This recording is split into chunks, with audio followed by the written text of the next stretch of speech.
Hey, subscribers! Welcome. Happy Sunday night. We've been talking about understanding the rut. Last night, I think I actually had my wife put part 5, which was part 4. Tonight's going to be part 5. So, understanding the rut, the videos, if you missed one or two, it'll be under the photo section. We're going to wrap this up tomorrow night, Monday night. That will be part 6, right? So anyway, let's see, part 1, we discussed the fallacies that we've heard over the years about the rut. We also explained some of the common truths of the rut. We explained the life of the doe in a year. We explained, that's in part 2. Part 3, we talked about the life in a buck and over a course of 1 year, what's happening, what's going on in the woods with him. Last night we talked about the 4 types of scrapes. I'm going to hit on tonight talking about how to hunt the rut, and when you understand the rut, you're going to be able to put some really good strategies in. I hope you'll find this helpful. Now, it doesn't matter what state you're in, what we've discussed you can apply. And it's going to come from you interpreting what you're seeing on your trail cam pics and while you're out hunting. So let's get right into it. Understanding the rut, the very first part I like to call the pre-rut. And like I said last night, the rut is a marathon. It's not a sprint. When you understand that, then you know when you need to adjust in the marathon in order to hunt it effectively and get a chance to see bucks and then maybe get a chance to kill one. So I like to call the pre-rut, which is the first 4 weeks after the shedding of velvet. Okay? That's what I call the pre-rut. It's usually goes about a month long whenever they shed their velvet. And the way I hunt that time of the year, usually from the middle of September through the middle of October. A little later, I don't really hunt mornings until after about October 20th, 21st. Again, I let the cameras and what I'm seeing on from the deer stand tell me when I need to make that transition to start putting in some mornings. But the pre-rut is about the first 4 weeks or so. We can maybe go 5 weeks, depending on where you're at. If you're in Maine, Florida, Texas, Minnesota, and every state in between. And what I do is concentrate on preferred food. Now, if you don't have food plots or ag plots that are hitting, then I'm sure they're on something like white oaks or maybe an apple tree orchard or persimmons or muscatine grapes. But they are just packing on the feed bag, man. They are just feeding up, packing on fat. It's actually the time of the year that the whitetail is going to be the healthiest because he's grown out, especially for bucks. We're talking about bucks. And does too, because now they've stopped weaning. They're right there where the fawns now are on about 95-98% forage diet. And mom will eventually cut them off here in the next week or so. And the bucks are the healthiest. And so, man, all the stress is gone. They've gone through the shedding of the velvet. And they're just packing on the pounds. So the pre-rut, about a month, the 5 weeks after when they shed the velvet, man, I really concentrate on afternoon food sources. Clover, chicory, winter wheats, or oats, or brassicas if you got them. If you've got beans that are still green. Anything where on your trail cam pictures you're getting a lot of deer in the daylight in the afternoons. So that's how I would hunt the pre-rut. Remember, it's a marathon. Okay, long marathon. The rut is a long marathon. It's not a sprint.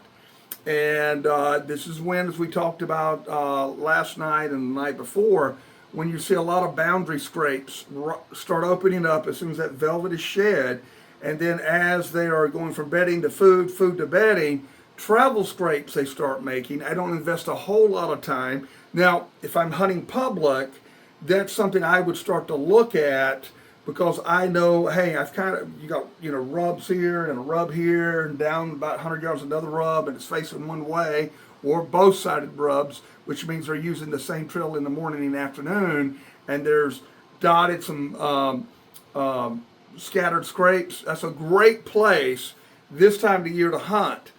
I don't go in there and push it because it's usually very close to their bedding.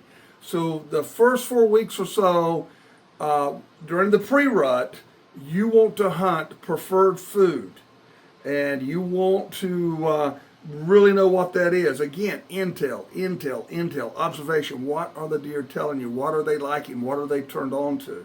So that comes to number 2. And it happens very slowly at first, and then a light switch comes on. The seek and chase phase, usually this is the time that 10% of your does we talked about last night are going to come into estrus, which will kick up that a little bit because they got a smell, a taste. They know, man, hey, we're getting ready to get rocking and rolling here. So they'll start satelliting. They're expanding their home fall core areas. They're going over to your neighbors a little bit, depending on your acreage. Unless your acreage is real large, they may not leave your property. Again, it goes back to what I've talked about earlier, your buck's personality. So the seek and chase phase starts. They expand their travel. Rubs and scrapes increase, especially those travel scrapes that are between your property and your neighbors, those travel corridors. And how do I hunt that? I got it wrote here, concentrate on travel corridors and community scrapes. This is when community scrapes, if you stir them and put them in the right place using the right product, can pay huge dividends because the bucks now are traveling more in the morning than they were earlier, and now they're moving in the afternoon a little earlier, and they're covering a lot more ground, and that slowly starts increasing each day a little bit more, a little bit more, a little bit more. The weather stays pretty normal temperatures. Like I said, the only thing that suppresses the rut, and it really don't suppress the rut, it just causes more rut activity to happen at night, is warm weather. It is an enemy. You want average temperatures, whatever that is in your area, you have to find out on your weather app, and below temperatures are dynamite. So this is the time of year I really concentrate on great travel corridors and community scrapes that I know they get hit year round, but you're going to see a big increase, not only of bucks, but does now visiting them, spending some time around there, because those bucks started satelliting, and now, man, they are starting to move with purpose. They're going out checking the local doe groups on your farm, your neighbors, your other neighbors, and this is an excellent time. The switches change. Now you can go into morning hunting as well as afternoon hunting, but they need to be in travel corridors and community scrapes. Now, if you have really secluded food plots, very secluded, and you've got some community scrapes set up on them, that's a great time to do some afternoon hunting. But if I was going to hunt the mornings, it would not be on food. It would be travel corridors and community scrapes. So you're going to see a light switch will go on. And it's what it is that 10% of them does have lit a fire under every buck. Like I said, only 10%, whatever your doe population is. And we're going to conclude this tomorrow night. We're going to talk about why it's important to have a healthy doe population. And we'll compare, a farm that doesn't have that many does because they feel like, if you have too many does, you don't have great rut action. Baloney. I'm going to shoot all that down and explain it to you tomorrow night as we wrap this video series up. So that's what I do. After October 21st, 22nd, and I start hunting some mornings, get in the field, let my cameras tell me. You catch them bucks, man, and the travel corridors, they come in there, man, before they go to bedding. I don't do all-day hunts right yet. I'll tell you when in the next stage when I do those. But I do stay a little later in the morning, 10:30, 11 o'clock or so, and then sneak out of there. Because them bucks, man, they're satelliting. They're going out. They're trying to get a read, a scent. They're just what I call herd checking. So that comes up to the next part of the marathon, and it's called the breeding phase, aka lockdown, where 80% of your does are bred. Now during this time, I know a lot of guys like, I'm not going to hunt. It's locked down. It's not going to be any good for the next 3, 5, 7 days. They're missing out on some great hunting. Now, you're not going to see as many bucks because, like I said, 80% of your does now are in heat.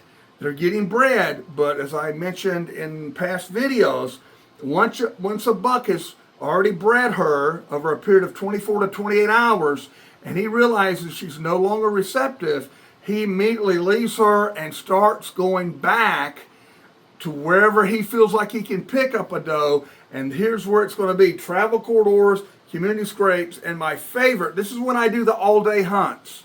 Okay? And at the end of the seek and chase phase, let me add this: I will start doing all-day hunts. Packing me a peanut butter sandwich, big bottle of water, and just stay all day. But what these bucks will do in that lockdown is, when, as soon as he comes off of a doe, she's no longer receptive. He understands that the oil is burning in the lamp. He's got the fire underneath him. He'll start checking these known bedding areas of where the does are on your property and your neighbor's property.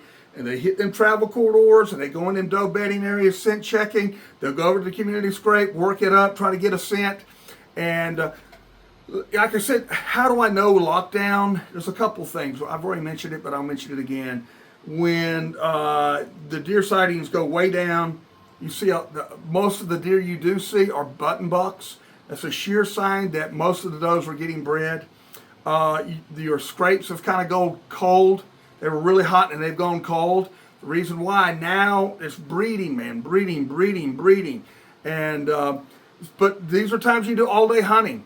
But you may only see one buck, but it may be a buck you've never seen before, maybe a mega giant, and it may be your target buck. Like I said, this is the time, and the next phase is when I get pictures of bucks that I've never had before. They're coming half a mile, 3/4 of a mile up the road, and they're just packed. I mean, they're trying to get on the next doe in estrus. So, let's see here. So then we got the post breeding. So let's reiterate here. We got the pre-rut. It's the first month or so after shedding the velvet. Afternoon hunting is premium. Preferred food, phenomenal. Then we have the seek and chase phase. But the travels increase, rubs are increasing, scrapes are increasing. This is when I really hone in on hunting travel corridors and community scrapes. We just talked about the breeding phase, aka the lockdown, where 80% of your does are bred. This is when I hit travel corridors and really got some places I only hunt about 2 or 3 days out of the year, and it's during lockdown. It's in known doe bedding areas that I know does spend a lot of time in there. They bed in there because that's what my camera intel says. Next is post breeding, and it's it can be, you've hunted long and hard. You maybe blew a couple opportunities you had at the buck you wanted to kill, and but this is a time you can kind of redeem yourself, because after you had the 10, the 80, and now that the last 10% is coming into estrus. It's right there at the end of post breeding, post rut. You're going to, a few bucks are still scrambling, man. They're still walking through, and this is when a buck will walk in on you, man, about 10 o'clock. He looks tired. He's been up all night. He just wants one more opportunity at a doe. So I don't frown on post rut. I think you can be very, very productive. Also, I kind of start not hunting so much in the mornings until the cameras tell me to. But usually I'll make a switch to afternoon hunting because the bucks are tired. The does have been run now for 4 weeks. They're tired, and that's when I go back to hunting in the afternoons on preferred food. And you can kill them because bucks want to replenish a little bit of what they've lost. They're still got sex on their mind. That's why they kind of come out to those secluded food plots, whatever that, or secluded food, whatever. Now it's got their switching. If you're now at the end of November, beginning of December, they're on red oaks. But they'll come out there and they just want to get a feel. They just want to make sure that all the does have been bred. They're not receptive, and that is an opportunity that you could probably get in there and kill a deer. But by this time, a lot of guys have already thrown in the towel. They've got discouraged. They've become distraught because they've poured in a lot of hard work and sweat and equity, and they're just like, you know what, it's just useless. I'm telling you, man, post-rut, at the end of the main breeding cycle there, usually here in the Midwest and Mid-Atlantic and Northeast, it's about the last week of November, the first week of December. And then, of course, we talked about this last night. I'll touch on this. From then to the end of the season, I'm only hunting afternoons. And the later you get toward January 1st, the more that I'm definitely not going to hunt mornings because have gone back to preferred food. They're conserving the energy, and I don't want to push them out in the morning. I want to keep them as close as I can to their preferred food in the afternoon, so I have an opportunity to see them, maybe get a chance to kill them. Of course, like I said, 28 days later, when the lockdown happened, you have to figure that out, and that changes a few days each year. 28 days later, the does that were bred but did not catch are going to recycle into estrus. And the larger fawns that are 80 pounds or larger, and it's typically only about 10% of your doe fawns are going to come in estrus 28 days later. So let's say you knew lockdown was from November 4th through the 10th. Well, 28 days later, you're going to see a minor skirmish in the woods. Might see a couple fresh rubs, a couple of your old scrapes have gone cold. They freshen up. This is an opportunity to really hunt close to community scrapes too. When that people call it the second rut. I call it the cleanup. That's what it is. You're just cleaning up the does that missed getting bred or just did not catch. They got bred but did not catch, and that 10% of your doe fawns. And typically, it's somewhere between December 2nd and 12th here in the Midwest, Mid-Atlantic, and Northeast. So that's my strategy for hunting the rut. That's it. And you can apply it wherever you're. If you're in North Carolina, Arkansas, Wisconsin, Maine, Arkansas, wherever, you can apply. But you've got to go on your intel. You've got to start learning to be better at interpreting what you're observing from the tree stand as well as what the cameras are telling you. And I found these things to be have helped me immensely. Hunting like this has helped me immensely. Trial and error. That's how I learned it. I say this all the time. I'm not the smartest guy in the room. I just made a lot of mistakes and learned from them, applied them, and kind of started equaling out. Says, okay, I need to do this or not do this. I just want to say a big thank you to all my subscribers. You're the reason why I do this. I appreciate your feedback. Good luck this year. Seasons are getting ready to start here. Some have already opened up. I'm real excited. Most of my season are going to open up here in the next 2 weeks or less. So I'm going to hit the road and start hunting the pre-rut. Get on some preferred food, and maybe me and a buck can get together. Have a great Sunday night. I'll be here next time. I so greatly appreciate it. God bless.